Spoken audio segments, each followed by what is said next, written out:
That knot in your stomach when the first of the month is coming up? The email from your landlord that makes your heart drop? You're not imagining it. The pressure is real. Just a few years ago, in 2020, you needed to make about $58,000 to afford a typical home in the US. Today, that number has nearly doubled to over $110,000. So, more of us are renting, and that market is feeling the squeeze too. In cities like Cleveland, rents shot up over 10% in a single year. In Boston, more than a quarter of all renters are spending over half their income just to keep a roof over their head. When you're spending that much, you're not just rent-burdened, you're house-broke. It feels impossible. But feeling powerless and being powerless are two different things.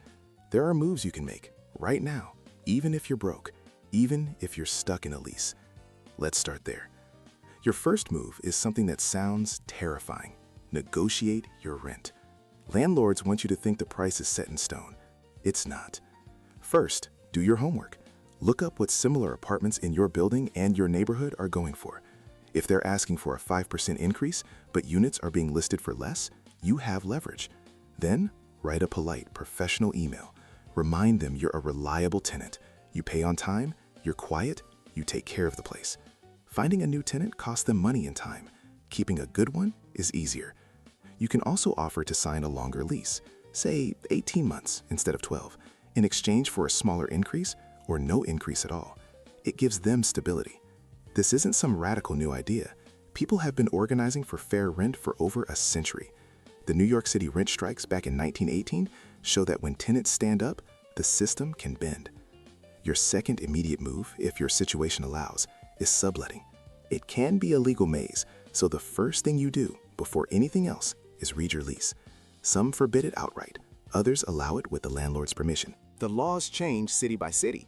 In New York, if you're in a building with 4 or more units, you generally have the right to sublet, but you have to follow a strict notification process.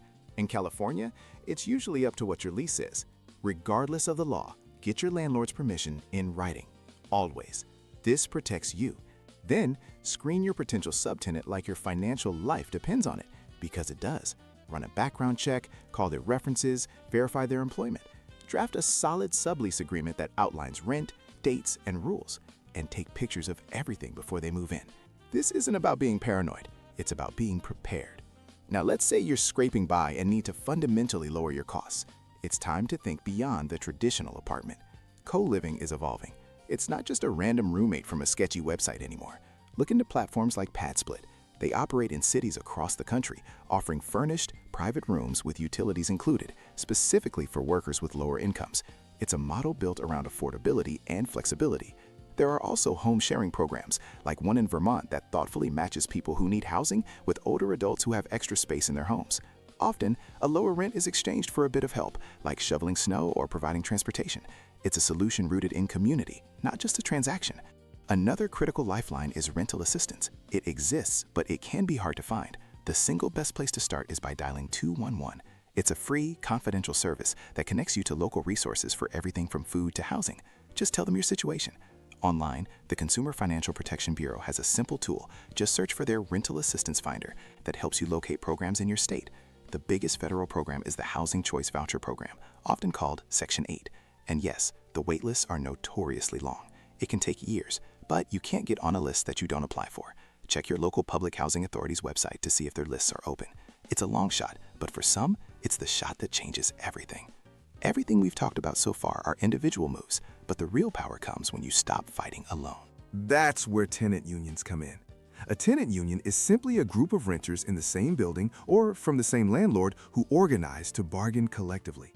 Think of it like a labor union, but for your home. And they get results. In Kentucky, the Louisville Tenants Union successfully fought for over $1 million in repairs for residents living in unsafe conditions. Tenant unions in Chicago recently organized rent strikes to protest massive rent hikes and neglectful management. This is what collective power looks like. It starts with a conversation.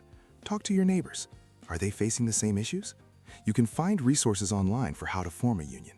Your landlord has to listen to one person. They have a much harder time ignoring 20. Beyond your building, there's the city and state level. This is the long game, advocacy. Local housing advocacy groups are fighting to change the fundamental rules that make housing so expensive in the first place. They're pushing for things like zoning reform to allow for more types of housing to be built, not just luxury condos. They're advocating to expand tax credits that help finance affordable housing projects. These aren't flashy solutions, but they are the ones that create lasting change. You don't have to be an expert to get involved.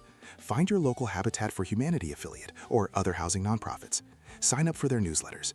They'll send out action alerts when a key piece of legislation is up for a vote, making it easy for you to email your local representatives. Your story, combined with hundreds of others, makes a difference.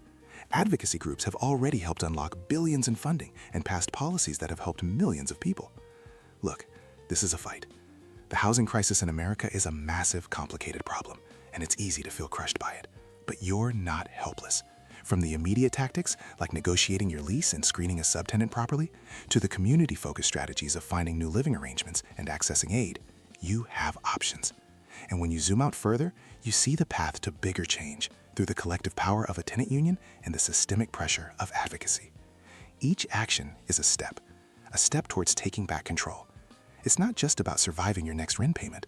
It's about building a future where a safe, affordable place to call home isn't a prize you have to win, but a right we all share. That's the future we're fighting for.